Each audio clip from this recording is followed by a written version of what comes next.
दोस्तों, हम सभी अपने जीवन में सुख चाहते हैं। कोई भी व्यक्ति दुख नहीं चाहता। हम सभी चाहते हैं कि हमारे जीवन में जो भी कष्ट हैं, दुख हैं, वो सब खत्म हो जाएं। लेकिन क्या हमें दुख का हमारे जीवन पे क्या प्रभाव पड़ता है, यह पता है? दोस्तों, हमें सुखी बनाने में दुख का बहुत बड़ा हाथ होता है। आइए इस कहानी के माध्यम से हम जानते हैं।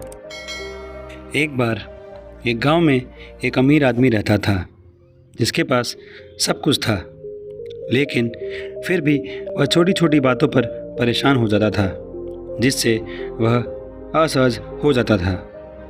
उन्होंने अपने बगीचे में हर तरह के फूल लगा रखे थे।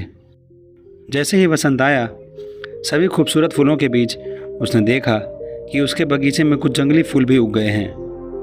जंगली फूलों को देखकर वह दुखी हो गया।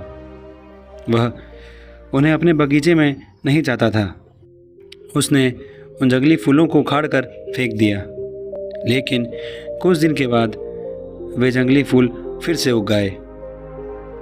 अमीर आदमी ने सोचा, क्यों ना इन पर दवा का प्रयोग किया जाए। उन्होंने एक विशेषज्ञ को बुलाया। विशेषज्ञ ने उसे बताया कि यदि बगीचे में दवा का उपयोग किया जाता है तो यह जंगली फूलों को नष्ट कर देगा, बल्कि उसके द्वारा लगाए गए फूल भी नष्ट हो जाएंगे। एक दिन अमीर आदमी अपने बगीचे में उदास बैठा था। तभी एक साधु उसके घर के पास से गुजरा। साधु उस अमीर आदमी के घर के बाहर खड़ा हो गया और उससे दान मांगने लगा। अमीर आदमी ने साधु को बड़े आतिथ्य के साथ अपने बगीचे में आमंत्रित किया और उसे खाने के लिए भोजन दिया। दान प्राप्त करने के बाद साधु ने धनी व्यक्ति से उसकी उदासी का कारण पूछा। अमीर आदमी ने अपने बगीचे में उगे जंगली फूलों की ओर इशारा किया और साधु को अपनी उदासी का कारण बताया। साधु मुस्कुराया और बोला, मेरे प्रिय मित्र, तुमने इस जंगली फूलों की कामना नहीं की, लेकिन अब वे आपके बगीचे का हिस्सा बन गए हैं। आप इसे वैसे ही स्वीकार करके खुश रह सकते हैं जैसे यह है। अगर तुम्हें फूलों से प्यार है तो तुम्हें कांटों को भी स्वीकार करना होगा।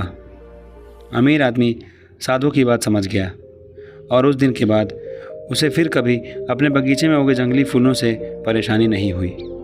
यदि हम अपने जीवन में देखें तो पाएंगे कि जहाँ फूल हैं वहाँ कांटे भी अवश्य होंगे। जहाँ सुख है वहाँ दुख भी होगा ही। अच्छी बातों के साथ साथ बुरी बातें भी जीवन के अनिवार्य नियम में शामिल हैं। जहाँ कई चीज़ें अच्छी होती हैं, वहीं जीवन में कुछ अनचाही परेशानियाँ बढ़ती हैं।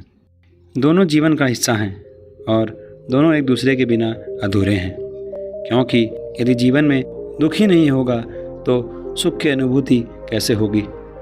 हाँ, हमें अपने दुख से छुटकारा पाने के लिए प्रयास करना चाहिए, परंतु यदि अनेक उपाय करने पर भी दुख का समाधान ना हो तो उसे जीवन का एक महत्वपूर्ण अंग मानकर स्वीकार कर लेना चाहिए, और यह खुशी से जीने का सबसे अच्छा तरीका है। धन्यवाद और धन्य रहें।